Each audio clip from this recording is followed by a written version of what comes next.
Fried rice আর vegetable বানিয়েছিলাম। এত মজা হয়েছিল, আমি আপনাদের কীভাবে বোঝাবো বলেন? এত মজা যে যেকোনো রেস্টুরেন্টকে হার মানায় দিবে। খুব সামান্য সবজি নিয়েছিলাম। এটার মধ্যে নিয়েছি গাজর, বরবটি আর একটু পেঁপে। বেশি সবজি ছিল না, বা সেই যেটুকু ছিল সেটুকু দিয়েই করেছি। আর হ্যাঁ, সবজিটা সিদ্ধ করার সময় আমি কিন্তু লবণটা দিয়েছি। এতে কী হয়েছে জানেন?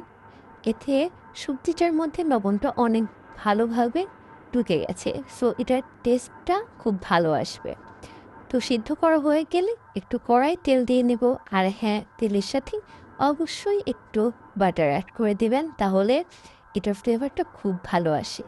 তারপরে রসুন কুচি দিয়ে একটু নেড়ে নিলাম, তারপরে সবজিগুলো দিয়ে দিব। তারপরে একটু পানি দিব। আর কি দেবো জানেন?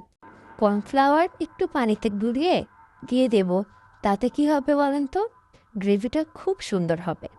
আর যেটা অ্যাড করতে ভুলে গেছি সেটা হচ্ছে একটু পেঁয়াজ আর একটু ক্যাপসিকাম দিয়ে দিয়েছিলাম। ব্যাস রেডি হয়ে গেল।